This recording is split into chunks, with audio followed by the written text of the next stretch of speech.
सत श्री अकाल जी सारिਆਂ ਨੂੰ ਕੀ ਹਾਲ ਚਾਲ ਆ ਤੁਹਾਡਾ ਸਾਰਿਆਂ ਦਾ। ਉਮੀਦ ਕਰਦੇ ਹਾਂ ਕਿ ਤੁਹਾਡਾ ਸਾਰਿਆਂ ਦਾ ਹਾਲ ਚਾਲ ਬਹੁਤ ਵਧੀਆ ਹੋਊਗਾ ਜੀ। ਸੁਣ ਰਹੇ ਤੁਸੀਂ ਕੁਲਵੀਰ ਸਿੰਘ ਦੇ ਨਾਲ ਤੁਹਾਡਾ ਆਪਣਾ ਫੇਵਰੇਟ ਚੈਨਲ ਈਤਾ ਪੰਜਾਬੀ। ਅੱਜ ਦੀਆਂ ਖਬਰਾਂ ਦੇ ਵਿੱਚ ਹਰ ਰੋਜ਼ ਦੀ ਤਰ੍ਹਾਂ ਇਟਲੀ ਦੀ ਸਿਚੁਏਸ਼ਨ ਦੇਖਾਂਗੇ। ਜਿਹੜੀ ਵੈਕਸੀਨ ਚੱਲ ਰਹੀ ਹੈ ਜੀ, ਬਹੁਤ ਸਾਰੀਆਂ ਵੈਕਸੀਨ ਇਹਨਾਂ ਦੇ ਇਫੈਕਟੀ ਕੋਲੈਟਰਲ, ਇਹਨਾਂ ਦੇ ਲਵਾਉਣ ਦੇ ਨਾਲ ਕਿਸ ਤਰ੍ਹਾਂ ਦੀ ਐਲਰਜੀ ਹੋ ਸਕਦੀ, ਉਹਨਾਂ ਦੇ ਬਾਰੇ ਗੱਲਬਾਤ ਕੀਤੀ ਜਾਊਗੀ। ਇੱਕ ਲਾਸ਼ ਮਿਲੀ ਸੀ ਜਿਹਦੇ ਬਾਰੇ ਅਸੀਂ ਕੱਲ੍ਹ ਦੀਆਂ ਖਬਰਾਂ ਦੇ ਵਿੱਚ ਦੱਸਿਆ ਸੀ, ਉਹਦੇ ਬਾਰੇ ਬਹੁਤ ਪੋਸਟਮਾਰਟਮ ਤੋਂ ਬਹੁਤ ਵੱਡੀ ਜਾਣਕਾਰੀ ਪ੍ਰਾਪਤ ਹੋਈ ਹੈ ਜੀ। ਅਤੇ ਹੋਰ ਇਟਲੀ ਦੇ ਵਿੱਚ ਜਿਹੜੇ ਕਰਫਿਊ ਲੱਗਣੇ ਨੇ, ਪਾਬੰਦੀਆਂ ਲੱਗਣੀਆਂ ਨੇ, ਇਹਨਾਂ ਦੇ ਬਾਰੇ ਸਰਕਾਰ ਕੀ ਗੱਲਬਾਤ ਕਰ ਰਹੀ ਹੈ, ਇਹਨਾਂ ਦੇ ਬਾਰੇ ਅਸੀਂ ਗੱਲ ਕਰਾਂਗੇ। ਪਰ ਉਸ ਤੋਂ ਪਹਿਲਾਂ ਦੇਖਦੇ ਹਾਂ ਜੀ ਅੱਜ 15 ਦਸੰਬਰ ਨੂੰ ਇਟਲੀ ਦੇ ਵਿੱਚ ਕਿੰਨੇ ਕੇਸ ਆਏ ਨੇ। ਅੱਜ ਇਟਲੀ ਦੇ ਵਿੱਚ 14,844 ਨਵਾਂ ਕੇਸ ਸਾਹਮਣੇ ਆਇਆ। 21,799 ਜਿਹੜੇ ਮਰੀਜ਼ ਆ ਠੀਕ ਹੋਏ ਨੇ। 846 ਮਰੀਜ਼ਾਂ ਦੀ ਮੌਤ ਹੁਣ ਤੱਕ ਇਟਲੀ ਦੇ ਵਿੱਚ ਦਰਜ ਹੋ ਚੁੱਕੀ ਹੈ ਜੀ। ਤੇ ਸ਼ੁਰੂਆਤ ਕਰਦੇ ਹਾਂ ਜੀ ਆਪਣੀ ਉਸ ਖਬਰ ਤੋਂ ਜਿਹਦੇ ਬਾਰੇ ਅਸੀਂ ਕੱਲ੍ਹ ਦੱਸਿਆ ਸੀ ਕਿ ਇੱਕ ਲਾਸ਼ ਮਿਲੀ ਸੀ ਇੱਕ ਬੈਗ ਦੇ ਵਿੱਚ, ਜਿਹਨੂੰ ਕੱਟਿਆ ਗਿਆ ਸੀ, ਵੱਢਿਆ ਗਿਆ ਸੀ, ਰੱਖਿਆ ਗਿਆ ਸੀ ਭੰਨ ਤੋੜ ਕੇ, ਜਿੱਦਾਂ ਵੀ ਰੱਖਿਆ ਗਿਆ ਸੀ ਜੀ। ਉਸ ਦਾ ਪੋਸਟਮਾਰਟਮ ਕੀਤਾ ਗਿਆ ਤੇ ਉਹ ਤੋਂ ਇਹ ਗੱਲ ਸਾਹਮਣੇ ਆਈ ਹੈ ਉਹਨਾਂ ਨੂੰ ਮਾਰਿਆ ਗਿਆ ਤੇ ਉਸ ਤੋਂ ਬਾਅਦ ਉਹਦੇ ਟੋਟੇ ਕੀਤੇ ਗਏ ਨੇ ਇੱਕ ਮੋਤੋਰਸਾਈਕਲ ਦੇ ਨਾਲ। ਜਿਹੜੀ ਆਰੀ ਹੁੰਦੀ ਹੈ, ਇਲੈਕਟ੍ਰੋਨਿਕ ਆਰੀ ਹੁੰਦੀ, ਉਹਦੇ ਨਾਲ ਕੱਟ ਕੇ ਉਹਨੂੰ ਛੋਟੇ ਪੀਸ ਕਰਕੇ ਬੈਗ ਦੇ ਵਿੱਚ ਰੱਖ ਕੇ ਕਿਸੇ ਨੇ ਉਹਨੂੰ ਸੱਟਿਆ ਸੀ। ਹੌਲੀ DNA ਵਗੈਰਾ ਕਰਕੇ ਜਾਂ ਹੋਰ ਕੈਮਰਿਆਂ ਤੋਂ ਪਤਾ ਕਰਨ ਦੀ ਕੋਸ਼ਿਸ਼ ਕੀਤੀ ਜਾਊਗੀ ਕੌਣ ਸੀ ਆਖਰ ਕਿਸ ਦੀ ਲਾਸ਼ ਸੀ, ਕੌਣ ਆ ਉਹ ਕਾਤਲ ਜਿਹਨੇ ਇੰਨੀ ਬੇਰਹਿਮੀ ਦੇ ਨਾਲ ਕਿਸੇ ਦਾ ਕਤਲ ਕੀਤਾ ਸੀ। ਵੈਕਸੀਨ ਦੇ ਉੱਤੇ ਤੁਹਾਨੂੰ ਇੱਕ ਸਰਕਾਰ ਵੱਲੋਂ ਬਿਆਨ ਆਇਆ ਸੀ, ਜੇਕਰ ਇਟਲੀ ਦੇ ਵਿੱਚ 40% ਤੱਕ ਵੈਕਸੀਨ ਨਹੀਂ ਲਵਾਈ ਜਾਂਦੀ ਤਾਂ ਜਿੰਨੇ ਇਟਲੀ ਦੇ ਵਿੱਚ ਰਹਿ ਰਹੇ ਨੇ ਸਾਰਿਆਂ ਨੂੰ ਵੈਕਸੀਨ ਲਵਾਉਣੀ ਪੈਣੀ ਆ। ਪਹਿਲਾਂ ਸਰਕਾਰ ਕਹਿ ਰਹੀ ਸੀ ਕਿ ਆਪਣੀ ਮਰਜ਼ੀ ਆ, ਜਿਹਨੇ ਲਵਾਉਣੀ ਉਹ ਲਵਾਵੇ, ਜਿਨ੍ਹਾਂ ਨੇ ਨਹੀਂ ਲਵਾਉਣੀ ਉਹ ਨਾ ਲਵਾਉਣ। ਪਰ ਹੁਣ ਸਰਕਾਰ ਦਾ ਇੱਕ ਬਿਆਨ ਜਿਹੜਾ ਆਇਆ ਸੀ ਕੱਲ੍ਹ ਹੀ, 40% ਤੋਂ ਨਹੀਂ ਲਵਾਈ ਜ਼ਿਆਦਾ ਲੋਕਾਂ ਨੇ ਤਾਂ ਫਿਰ ਸਾਰਿਆਂ ਨੂੰ ਲਵਾਉਣੀ ਪੈਣੀ ਹੈ।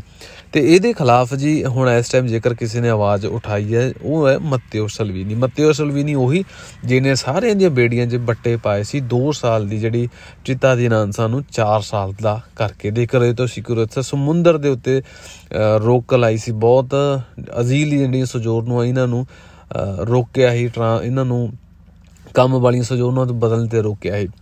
ਇੱਕ ਹੋਰ ਬਹੁਤ ਸਵਾਲ ਪੁੱਛਿਆ ਜਾਂਦਾ ਜੀ ਕਿ ਸਾਡੇ ਕੋਲ ਅਜ਼ੀਲ ਵਾਲੀ ਸਜੋਰਨੂਆਂ, ਮੇਰੇ ਕੋਲ ਜਿਹੜੀ ਸਜੋਰਨੂਆਂ ਕੀ ਹੋਰ ਚੇਂਜ ਹੋ ਸਕਦੀ ਹੈ। ਜਿਹੜੀਆਂ 6 ਮਹੀਨੇ ਵਾਲੀਆਂ ਸਜੋਰਨੂਆਂ ਦਿੱਤੀਆਂ ਜਾਂਦੀਆਂ ਨੇ, ਅਜ਼ੀਲ ਵਾਲੀਆਂ ਜਿਹੜੀਆਂ ਕਾਗਜ਼ ਵਾਲੀਆਂ ਸਜੋਰਨੂਆਂ ਹੁੰਦੀਆਂ ਤੇ ਜਿਨ੍ਹਾਂ ਦੇ ਉੱਤੇ 6 ਮਹੀਨੇ ਦਾ ਲਿਖਿਆ ਹੁੰਦਾ, ਰਿਕਵੈਸਟ ਲਿਖਿਆ ਹੁੰਦਾ, ਫਿਰ ਚਾਹੇ ਰਿਕਵੈਸਟ ਅਜ਼ੀਲ ਹੋਵੇ, ਜਿਹੜਾ ਵੀ ਮਰਜ਼ੀ ਪ੍ਰਕਾਰ ਦਾ ਰਿਕਵੈਸਟ ਹੋਵੇ, ਉਹ ਸਿਰਫ ਤੁਹਾਡੀ ਇੱਕ ਐਪਲੀਕੇਸ਼ਨ ਹੁੰਦੀ ਹੈ ਕਿ ਤੁਸੀਂ ਅਪਲਾਈ ਕੀਤੀ ਹੈ, ਪਰ ਉਹਦਾ ਮਤਲਬ ਇਹ ਨਹੀਂ ਕਿ ਤੁਹਾਨੂੰ ਮਿਲ ਗਈ ਹੈ।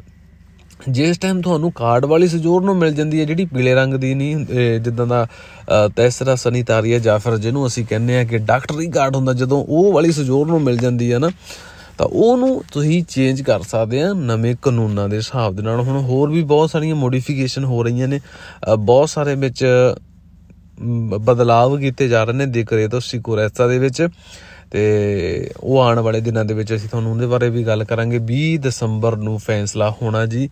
ਤੇ ਇੱਕ ਹੋਰ ਬਹੁਤ ਵੱਡਾ ਅਪਡੇਟ ਹੈ ਜਿਹਦੇ ਬਾਰੇ ਸ਼ਾਇਦ ਅਸੀਂ ਦੱਸਿਆ ਹੀ ਨਹੀਂ। ਵੱਡਾ ਅਪਡੇਟ ਇਹ ਹੈ ਕਿ ਹਰ ਸਾਲ 30 ਨਵੰਬਰ ਨੂੰ ਤਕਰੀਬਨ ਫੈਸਲਾ ਕੀਤਾ ਜਾਂਦਾ ਕਿ ਅਗਲੇ ਸਾਲ ਖੇਤੀਬਾੜੀ ਦੇ ਜਿਹੜੇ ਪੇਪਰ ਆ ਕਿੰਨੇ ਬੰਦੇ ਐਂਟਰੀ ਹੋਣਗੇ, ਕਿੰਨੇ ਬੰਦਿਆਂ ਨੂੰ ਐਂਟਰੀ ਕਰਾਉਣੀ ਆ।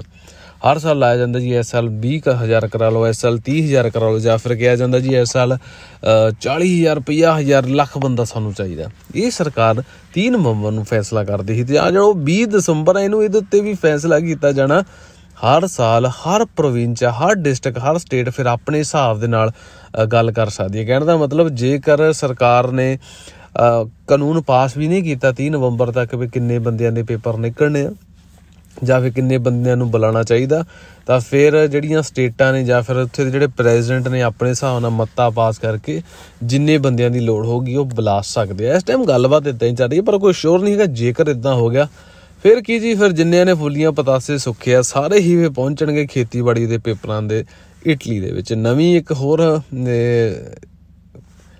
ਰਿਪੋਰਟ ਜਾਰੀ ਹੋ ਰਹੀ ਹੈ ਜੀ, ਉਹਦੇ ਹਿਸਾਬ ਨਾਲ ਤਕਰੀਬਨ ਜਿੰਨੇ ਬੰਦੇ ਇਟਲੀ ਦੇ ਵਿੱਚ 9 ਮਹੀਨਿਆਂ ਦੇ ਪੇਪਰ 'ਤੇ ਆਉਂਦੇ ਨੇ, ਫਿਰ ਨੈਸ਼ਨਲਟੀ ਜਿਹੜੀ ਮਰਜ਼ੀ ਹੋਵੇ, ਉਹ ਜਿਹੜੇ ਬੰਦੇ ਜ਼ਿਆਦਾਤਰ ਫਰਾਂਸ ਜਾਂ ਫਿਰ ਪੁਰਤਗਾਲ ਇੱਦਾਂ ਦੀਆਂ ਕੰਟਰੀਆਂ ਨੂੰ ਹੀ ਮੂਵ ਹੁੰਦੇ ਨੇ, ਕਿਉਂਕਿ ਮੇਨ ਉਹਨਾਂ ਦੀ ਜਿਹੜਾ ਉਹਨਾਂ ਦਾ ਮੁੱਦਾ, ਮੇਨ ਜਿਹੜੀ ਉਹਨਾਂ ਦੀ ਗੱਲ ਹੁੰਦੀ ਹੈ ਕਿ ਇਟਲੀ ਦੇ ਵਿੱਚ ਪਹੁੰਚਣਾ।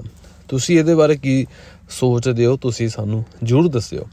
ਤੇ ਮਤੇਓ ਸਲਵੀਨੀ ਜੀ ਦਾ ਤੁਹਾਨੂੰ ਅਸੀਂ ਦੱਸਿਆ ਕਿ ਉਹ ਖਿਲਾਫ ਨੇ ਕਿ ਜਿਹੜੀ ਵੈਕਸੀਨ ਆ ਓਬਲੀਗੇਟਰੀ ਉਹ ਨਹੀਂ ਹੋਣੀ ਚਾਹੀਦੀ। ਇੱਦਾਂ ਕਿਉਂ? ਕਿਉਂਕਿ ਸਰਕਾਰ ਕੱਲ੍ਹ ਜੋ ਬਿਆਨ 40% ਸੀ, ਅੱਜ ਇੱਕ ਕਿਸੇ ਨੇ ਸਲਾਹ ਦੇ ਦਿੱਤੀ ਜੀ ਕਿ ਇੱਦਾਂ ਕਰੋ ਵੀ ਸਾਰੇ ਹੀ ਬੰਦਿਆਂ ਦੇ ਲਈ ਨਾ ਓਬਲੀਗੇਟਰੀ ਕਰ ਦਿਓ, ਮਸਟ ਕਰ ਦਿਓ, ਜੋ ਕਿ ਸਾਡੇ ਹਿਸਾਬ ਨਾਲ ਗਲਤ ਹੈ।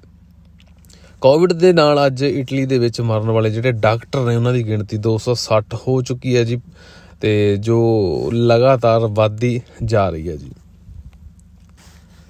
ਵੈਕਸੀਨਾਂ ਚਾਹੇ ਮੋਡਰਨਾ ਹੋਵੇ ਚਾਹੇ ਪਫਾਈਜ਼ਰ ਹੋਵੇ, ਜਿਹੜੀ ਵੀ ਵੈਕਸੀਨ ਹੋਵੇ, ਸਾਰਿਆਂ ਦਾ ਕੋਈ ਨਾ ਕੋਈ ਇਫੈਕਟ ਕੋਲਾਟਰਲ ਵਾਲੇ ਉਹਦੇ ਨਾਲ ਕੋਈ ਨਾ ਕੋਈ ਖਰਾਬੀ ਜ਼ਰੂਰ ਕਰਦੀਆਂ। ਕਹਿੰਦੇ ਜਿਹੜੀ ਕੰਮ ਜੇਕਰ ਕੋਈ ਚੀਜ਼ ਨਫਾ ਕਰਦੀ ਹੈ ਤਾਂ ਉਹਦਾ ਕੋਈ ਨਾ ਕੋਈ ਨੁਕਸਾਨ ਵੀ ਹੁੰਦਾ ਹੈ। ਜਿਹੜੇ ਨੁਕਸਾਨ ਇਹਨਾਂ ਦੇ ਵਿੱਚ ਇਸ ਟਾਈਮ ਜਿਨ੍ਹਾਂ ਨੇ ਵੈਕਸੀਨ ਲਵਾਉਂਦੇ ਆ ਤਾਂ ਉਹਨਾਂ ਦੇ ਵਿੱਚ ਕੀ ਆਉਂਦਾ, ਇੱਕ ਤਾਂ ਉਹਨਾਂ ਨੂੰ ਆਪਣਾ ਸਰੀਰ 68% ਬੰਦਿਆਂ ਨੂੰ ਇੱਦਾਂ ਹੁੰਦਾ ਕਿ ਉਹਨਾਂ ਦਾ ਸਰੀਰ ਬਹੁਤ ਹੀ ਜ਼ਿਆਦਾ ਟੁੱਟਵਾਂ ਸਰੀਰ ਹੋ ਜਾਂਦਾ ਜੀ, ਜਾਂ ਫਿਰ ਸਿਰ ਦਰਦ ਬਹੁਤ ਜ਼ਿਆਦਾ ਹੁੰਦਾ, ਮਸਲਸ ਨੂੰ ਬਹੁਤ ਦਰਦ ਹੋਣ ਲੱਗ ਪੈਂਦਾ, ਗੋਡਿਆਂ ਜਾਂ ਫਿਰ ਗਿੱਟਿਆਂ ਦੇ ਵਿੱਚ ਦਰਦ ਹੋਣ ਲੱਗ ਪੈਂਦਾ, ਕਈਆਂ ਨੂੰ ਤਾਂ ਕਾਂਬਾ ਵੀ ਛਿੜਿਆ। ਇਹ ਨੇ ਉਹ ਗੱਲਾਂ, ਇਹ ਉਹ ਚੀਜ਼ਾਂ ਨੇ ਜਿਹੜੇ ਬੰਦੇ ਵੈਕਸੀਨ ਲਵਾ ਰਹੇ ਆ ਉਹਨਾਂ ਨੂੰ ਇਹਨਾਂ ਚੀਜ਼ਾਂ ਦਾ ਸਾਹਮਣਾ ਕਰਨਾ ਪੈ ਸਕਦਾ ਜੀ। ਇਸ ਕਰਕੇ ਸਾਰਿਆਂ ਨੂੰ ਸਾਵਧਾਨ ਕਰਨਾ ਜ਼ਰੂਰੀ ਹੈ ਜੀ। ਤੇ ਇੱਕ ਹੋਰ ਰਿਪੋਰਟ ਜਾਰੀ ਹੋਈ ਹੈ ਜੀ, ਇਸ ਰਿਪੋਰਟ ਦੇ ਹਿਸਾਬ ਦੇ ਨਾਲ ਹਰ 10 ਬੰਦਿਆਂ ਪਿੱਛੇ ਇੱਕ ਸਪੇਨਿਸ਼ ਬੰਦਾ ਪੋਜ਼ਿਟਿਵ ਹੈ ਜੀ ਇਸ ਮਹਾਮਾਰੀ ਦੇ ਨਾਲ। ਪੋਜ਼ਿਟਿਵ ਆ ਜਾਂ ਫਿਰ ਪੋਜ਼ਿਟਿਵ ਹੋ ਚੁੱਕਾ, ਉਹਨਾਂ ਦੀ ਜਾਂਚ ਪੜਤਾਲ ਹਜੇ ਨਹੀਂ ਹੋਈ। ਕਹਿਣ ਦਾ ਮਤਲਬ ਸਰਕਾਰ ਦੇ ਦਾਇਰੇ ਦੇ ਵਿੱਚ ਨਹੀਂ ਹੈ, ਪਰ ਇਹਨਾਂ ਨੇ ਆਪਣੀਆਂ ਕੈਲਕੂਲੇਸ਼ਨਾਂ ਦੇ ਹਿਸਾਬ ਦੇ ਨਾਲ ਦੇਖਿਆ ਵੀ ਕਿੰਨੇ ਬੰਦੇ ਇਸ ਟਾਈਮ ਪੋਜ਼ਿਟਿਵ ਹੋ ਸਕਦੇ ਪੂਰੀ ਇਟਲੀ ਦੇ ਪੂਰੇ ਸਪੇਨ ਦੇ ਵਿੱਚ। ਤੇ ਲੋਂਬਰਦੀਆ ਦੀ ਜੇ ਅਸੀਂ ਗੱਲ ਕਰੀਏ ਤਾਂ ਲੋਂਬਰਦੀਆ ਦੇ ਵਿੱਚ ਅੱਜ 2404 ਨਵਾਂ ਕੇਸ, 114 ਮਰੀਜ਼ਾਂ ਦੀ ਮੌਤ। ਲਾਤਸੀਓ ਦੇ ਵਿੱਚ 1159 ਮਰੀਜ਼ ਨਵੇਂ ਤੇ 83 ਮਰੀਜ਼ਾਂ ਦੀ ਮੌਤ ਅੱਜ ਇਟਲੀ ਦੇ ਵਿੱਚ ਦਰਜ ਹੋਈ ਹੈ ਜੀ। ਅਤੇ ਮੋਡਰਨਾ ਨੂੰ ਮੰਨਿਆ ਜਾ ਰਿਹਾ, FDA ਵੱਲੋਂ ਮੋਡਰਨਾ ਨੂੰ ਮੰਨਿਆ ਜਾ ਰਿਹਾ ਕਿ ਬਹੁਤ ਹੀ ਜ਼ਿਆਦਾ ਐਫੀਕਾਸ ਹੈ, ਬਹੁਤ ਜ਼ਿਆਦਾ ਕੰਮ ਕਰ ਰਹੀ ਹੈ। ਹਾਂਜੀ, ਇਹਦੇ ਕੋਈ ਨਾ ਕੋਈ ਇਫੈਕਟ ਕੋਲਾਟਰਲ ਵਾਲੇ ਜ਼ਰੂਰ ਆ, ਕੋਈ ਨਾ ਕੋਈ ਪ੍ਰੋਬਲਮ ਹੈ, ਪਰ ਇਸ ਟਾਈਮ ਦੱਸਿਆ ਜਾ ਰਿਹਾ ਕਿ ਸੇਫ ਆ, ਇਹਨੂੰ ਅਪਰੂਵ ਕੀਤਾ ਜਾ ਸਕਦਾ ਹੈ ਜੀ। ਅਤੇ ਸਰਕਾਰ ਦੇ ਵੱਲੋਂ ਕੁਛ ਹਿਦਾਇਤਾਂ ਜਾਰੀ ਕੀਤੀਆਂ ਗਈਆਂ ਨੇ।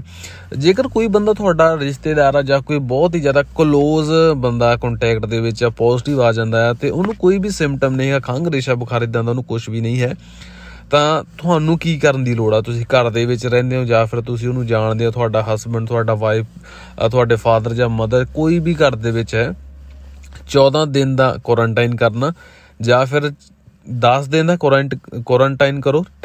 ਜਿਹੜਾ ਟੈਸਟ ਕਰਾਓ, ਜੇ ਨੈਗੇਟਿਵ ਆ ਤੁਸੀਂ ਫਰੀ ਆ। ਤੇ ਜੇ ਬੰਦਾ ਪੋਜ਼ਿਟਿਵ ਆ ਗਿਆ ਤੇ ਉਹਨੂੰ ਕੋਈ ਸਿੰਪਟਮ ਨਹੀਂ ਹੈਗੇ, ਤੁਸੀਂ 10 ਦਿਨਾਂ ਦੇ ਬਾਅਦ ਆਪਣਾ ਜਿਹੜਾ ਟੈਸਟ ਕਰਵਾ ਸਕਦੇ ਆ। ਕਹਿਣ ਦਾ ਮਤਲਬ ਜੀ ਜਦੋਂ ਨੈਗੇਟਿਵ ਆ ਗਿਆ ਤਾਂ ਤੁਸੀਂ ਫਰੀ ਆ ਜੀ। ਜੇ ਕੋਈ ਬੰਦਾ ਪੋਜ਼ਿਟਿਵ ਆ ਤੇ ਉਹਨੂੰ ਸਿੰਪਟਮ ਵੀ ਆ, ਸਿੰਪਟਮ ਕਿਹੜੇ ਆ? ਖੰਘ, ਰੇਸ਼ਾ, ਬੁਖਾਰ, ਜਿਹੜੇ ਨੋਰਮਲ ਸਿੰਪਟਮ ਨੇ, ਤਾਂ ਫਿਰ ਵੀ 10 ਦਿਨਾਂ ਬਾਅਦ ਤੁਹਾਨੂੰ ਟੈਸਟ ਕਰਾਉਣਾ ਪੈਣਾ। ਜੇ ਤੁਸੀਂ ਨੈਗੇਟਿਵ ਆ ਜੀ ਤੇ ਫਿਰ ਬਾਹਰ ਨਿਕਲ ਸਕਦੇ ਆ। ਤੇ ਇੱਕ ਹੋਰ ਆ ਜੀ, ਜੇ ਬੰਦਾ ਦੂਸਰੀ ਵਾਰ ਪੋਜ਼ਿਟਿਵ ਹੋ ਜਾਂਦਾ ਜਾਂ ਤੀਜੀ ਵਾਰ ਪੋਜ਼ਿਟਿਵ ਹੋ ਜਾਂਦਾ, ਫਿਰ ਜਿਹੜਾ ਇਜ਼ੋਲਾਮੈਂਟ 21 ਦਿਨ ਦਾ ਕੀਤਾ ਗਿਆ ਜੀ। ਵੱਧ ਤੋਂ ਵੱਧ ਜਿਹੜਾ 3 ਹਫ਼ਤੇ ਦੇ ਲਈ ਰੋਕ ਸਕਦੇ ਆ ਜੀ। ਉਸ ਤੋਂ ਬਾਅਦ ਜੇ 7 ਦਿਨ ਲਗਾਤਾਰ ਕੋਈ ਵੀ ਸਿੰਪਟਮ ਨਾ ਹੋਵੇ ਬੰਦੇ ਦੇ ਵਿੱਚ, ਤਾਂ ਫਿਰ ਉਹ ਬਾਹਰ ਆ ਜਾ ਸਕਦਾ। ਸਰਕਾਰ ਦੀ ਆਪਣਾ ਜਿਹੜਾ ਡਾਕਟਰ ਆ, ਡਾਕਟਰ ਨੂੰ ਪੁੱਛ ਕੇ ਡਾਕਟਰ ਦੱਸੂਗਾ ਕਿ ਹਾਂਜੀ ਜੇ ਤੁਹਾਡੇ ਵਿੱਚ ਸਿੰਪਟਮ ਨਹੀਂ ਹੈਗੇ ਤਾਂ ਫਿਰ ਤੁਸੀਂ ਠੀਕ ਆ ਜਾ ਸਕਦੇ ਆ। ਇੱਕ ਵਾਰ ਫਿਰ ਦੇਖਦੇ ਹਾਂ ਜੀ, ਤੁਹਾਡੇ ਕਿਸੇ ਜਾਣ ਪਛਾਣ ਦੇ ਰਿਸ਼ਤੇਦਾਰ ਨੂੰ ਕੋਈ ਲੱਛਣ ਨਹੀਂ ਹੈਗਾ ਪਰ ਤੁਹਾਨੂੰ ਸ਼ੱਕ ਆ ਵੀ ਉਹਦੇ ਵਿੱਚ ਉਹ ਪੋਜ਼ਿਟਿਵ ਹੋ ਸਕਦਾ, ਤੁਸੀਂ ਕੁਆਰੰਟਾਈਨ ਹੋ ਜਾਓ 14 ਦਿਨਾਂ ਦੇ ਲਈ, ਤੁਹਾਨੂੰ ਕੋਈ ਚੱਕਰ ਨਹੀਂ। ਜਾਂ 10 ਦਿਨ ਕੁਆਰੰਟਾਈਨ ਹੋਣ ਤੋਂ ਬਾਅਦ ਆਪਣਾ ਟੈਸਟ ਕਰਾਓ, ਨੈਗੇਟਿਵ ਹੋਣਾ ਚਾਹੀਦਾ। ਜੇ ਬੰਦਾ ਪੋਜ਼ਿਟਿਵ ਆ ਗਿਆ, ਤੁਹਾਨੂੰ ਸ਼ੱਕ ਨਹੀਂ ਹੈਗਾ, ਪੱਕਾ ਪਤਾ ਕਿ ਪੋਜ਼ਿਟਿਵ ਆ, ਉਸ ਤੋਂ ਬਾਅਦ 10 ਦਿਨਾਂ ਬਾਅਦ ਆਪਣਾ ਟੈਸਟ, 10 ਦਿਨ ਦਾ ਕੁਆਰੰਟਾਈਨ ਪਲੱਸ ਟੈਸਟ, ਤੁਸੀਂ ਫਰੀ ਹੋ। ਜੇ ਬੰਦਾ ਪੋਜ਼ਿਟਿਵ ਆ ਪਲੱਸ ਉਹਦੇ ਵਿੱਚ ਲੱਛਣ ਵੀ ਨੇ, ਜਿਹੜੇ ਸਾਹ ਦੀ ਪ੍ਰੋਬਲਮ ਆਣੀ ਜਾਂ ਇੱਦਾਂ ਦੇ ਜਿਹੜੇ ਲੱਛਣ ਨੇ, ਉਹ ਆ ਫਿਰ ਤੁਸੀਂ 10 ਦਿਨ ਟੈਸਟ ਕਰਾਉਣਾ। ਤੇ ਉਸ ਤੋਂ ਬਾਅਦ ਘੱਟ ਤੋਂ ਘੱਟ 3 ਦਿਨਾਂ ਦੇ ਵਿੱਚ ਕੋਈ ਵੀ ਸਿੰਪਟਮ ਨਹੀਂ ਹੋਣਾ ਚਾਹੀਦਾ ਤੇ ਉਸ ਤੋਂ ਬਾਅਦ ਬੰਦਾ ਫਰੀ ਆ। ਜੇਕਰ ਕੋਈ ਬੰਦਾ ਲਗਾਤਾਰ ਹੀ ਪੋਜ਼ਿਟਿਵ ਆ ਰਿਹਾ, ਬੰਦੇ ਨੂੰ 2 ਹਫ਼ਤੇ ਹੋ ਗਏ, 3 ਹਫ਼ਤੇ ਹੋ ਗਏ, 21 ਦਿਨਾਂ ਬਾਅਦ ਵੀ ਜੇ ਉਹ ਬੰਦਾ ਕੋਈ ਪੋਜ਼ਿਟਿਵ ਆ ਰਿਹਾ ਤਾਂ ਖਤਮ ਨਹੀਂ ਨਾ ਹੋ ਰਿਹਾ, ਤਾਂ ਉਹਦੇ ਵਿੱਚ ਜੇ 7 ਦਿਨ ਲਗਾਤਾਰ ਉਹਨੂੰ ਕੋਈ ਵੀ ਲੱਛਣ ਨਹੀਂ ਆਉਂਦਾ ਜਾਂ ਕਿਸੇ ਬੰਦੇ ਨੂੰ ਤੁਹਾਨੂੰ, ਤਾਂ ਫਿਰ ਉਹ ਡਾਕਟਰ ਉਹਨੂੰ ਕਹਿ ਸਕਦਾ ਕਿ ਹਾਂਜੀ ਬਈ ਹੁਣ ਤੂੰ ਫਰੀ ਆ। ਇਹ ਨਵੀਆਂ ਗੱਲਾਂ ਜਿਹੜੀਆਂ ਸ਼ਾਇਦ ਲਾਗੂ ਕਰਨ ਜਾ ਰਹੀ ਹੈ ਜੀ ਸਰਕਾਰ। ਕੱਲ 6 ਵਜੇ ਤੋਂ ਲੈ ਕੇ ਲੋਕਡਾਊਨ ਸ਼ੁਰੂ ਹੋ ਜਾਣਾ ਜੀ। ਕੱਲ 6 ਵਜੇ ਤੋਂ ਲੈ ਕੱਲ ਤੋਂ ਲੈ ਕੇ 6 ਜਨਵਰੀ ਤੱਕ ਕੋਪਰੀ ਫੋਕੋ 8:30 ਵਜੇ ਸ਼ੁਰੂ ਹੋ ਜਾਣਾ। ਕਰਫਿਊ ਦਾ ਟਾਈਮ 8:30 ਵਜੇ ਲੱਗ ਜਾਣਾ, ਰਾਤ ਦੇ 10 ਵਜੇ ਨਹੀਂ। ਕਿੱਥੇ ਹੋਇਆ ਜੀ? ਇਹ ਹੋਇਆ ਪੂਲੀਆ ਦੇ ਵਿੱਚ, ਆਲਤਾਮੂਰਾ ਦੇ ਵਿੱਚ। ਬੁੱਧਵਾਰ 16 ਦਸੰਬਰ ਤੋਂ ਲੈ ਕੇ 6 ਜਨਵਰੀ ਤੱਕ ਪੂਲੀਆ ਦਾ ਜਿਹੜਾ ਆਲਤਾਮੂਰਾ ਪਿੰਡ ਸ਼ਹਿਰ ਹੈ ਜੀ, ਉਹਨੂੰ ਰੈੱਡ ਜ਼ੋਨ ਡਿਕਲੇਅਰ ਕਰ ਦਿੱਤਾ ਗਿਆ ਤੇ ਰਾਤ ਨੂੰ 8:30 ਤੋਂ ਬਾਅਦ ਕੋਈ ਵੀ ਘਰੋਂ ਬਾਹਰ ਨਹੀਂ ਨਿਕਲ ਸਕਦਾ, ਜਾਣੀ ਕਰਫਿਊ ਲੱਗਦੇ ਆ। ਬਾਰ, ਰੈਸਟੋਰੈਂਟ ਇਹ ਸਾਰੇ ਫਿਰ ਉਸੇ ਟਾਈਮ ਤੱਕ ਹੀ ਆਪਣਾ ਜਿਹੜਾ ਡਿਲੀਵਰੀ ਦਾ ਕੰਮ ਕਰ ਸਕਦੇ ਨੇ, ਉਸ ਤੋਂ ਬਾਅਦ ਇਹ ਨਹੀਂ ਕਰ ਸਕਦੇ। ਤੇ ਜੇ ਇੱਕ ਨੇ ਇੱਦਾਂ ਕਰਤਾ ਨਾ 8:30 ਦਾ, ਤਾਂ ਫਿਰ ਇਹ ਵੀ ਆਪਾਂ ਮੰਨ ਸਕਦੇ ਹਾਂ ਕਿ ਸ਼ਾਇਦ ਜਿਹੜੇ ਹੋਰ ਕੰਪਨੀਆਂ ਵਾਲੇ ਆ, ਹੋਰ ਸਟੇਟਾਂ ਵਾਲੇ ਦੇ ਵਿੱਚ ਵੀ ਇੱਦਾਂ ਦਾ ਹੋ ਸਕਦਾ ਆ। ਜਿਹੜਾ ਅਸੀਂ ਕਹਿ ਰਹੇ ਹਾਂ ਕਿ ਸਾਰੇ ਇਟਲੀ ਨੂੰ ਸੰਗਤਰੀ ਕਰਨਾ, ਸ਼ਾਇਦ ਇਸ ਹਿਸਾਬ ਦੇ ਨਾਲ ਹੀ ਸੰਗਤਰੀ ਵਾਲਾ ਹਿਸਾਬ ਕਿਤਾਬ ਕੀਤਾ ਜਾ ਸਕਦਾ ਹੈ ਜੀ, ਕਿ ਪੂਰੀ ਇਟਲੀ ਦੇ ਵਿੱਚ ਹੀ 8:30 ਜਾਂ 6 ਜਾਂ 8:30 9 ਇਦੋਂ ਕਰਫਿਊ ਲੱਗੂਗਾ। ਤੇ ਚਲੋ ਚੰਗਾ ਜੀ, ਸਤਿ ਸ਼੍ਰੀ ਅਕਾਲ ਸਾਰਿਆਂ ਨੂੰ। ਇਹ ਸੀ ਸਾਡੀਆਂ ਅੱਜ ਦੀਆਂ ਕੁਛ ਖਾਸ ਖਬਰਾਂ। ਉਮੀਦ ਕਰਦੇ ਹਾਂ ਕਿ ਤੁਹਾਨੂੰ ਸਾਡੀਆਂ ਰੋਜ਼ ਦੀ ਤਰ੍ਹਾਂ ਅੱਜ ਵੀ ਖਬਰਾਂ ਵਧੀਆ ਲੱਗੀਆਂ ਹੋਣਗੀਆਂ। ਜੇ ਵਧੀਆ ਲੱਗੀਆਂ ਤਾਂ ਲਾਈਕ ਸ਼ੇਅਰ ਜ਼ਰੂਰ ਕਰ ਦਿਓ ਜੀ, ਕਮੈਂਟ ਕਰਕੇ ਜ਼ਰੂਰ ਦੱਸਿਓ। ਅੱਜ ਵੀ ਆਪਣੀਆਂ ਖਬਰਾਂ ਸੀ ਕਾਹਲੀ ਦੇ ਵਿੱਚ ਹੀ ਰਿਕਾਰਡ ਕੀਤੀਆਂ। ਮਿਲਾਂਗੇ ਅਸੀਂ ਕੱਲ੍ਹ ਦੇ ਅਪਡੇਟ ਦੇ ਵਿੱਚ, ਨੈਕਸਟ ਅਪਡੇਟ ਦੇ ਵਿੱਚ। ਉਨਾ ਟਾਈਮ ਆਪਣੇ ਘਰ ਪਰਿਵਾਰ ਦਾ ਖਿਆਲ ਰੱਖਿਓ ਜੀ। ਸੁਣ ਰਹੀ ਤੁਸੀਂ ਕੁਲਵੀਰ ਸਿੰਘ ਦੇ ਨਾਲ ਤੁਹਾਡਾ ਆਪਣਾ ਫੇਵਰਟ ਚੈਨਲ ਹੀ ਤਾਂ ਪੰਜਾਬੀ। ਵਾਹਿਗੁਰੂ ਜੀ ਕਾ ਖਾਲਸਾ, ਵਾਹਿਗੁਰੂ ਜੀ ਕੀ ਫਤਿਹ।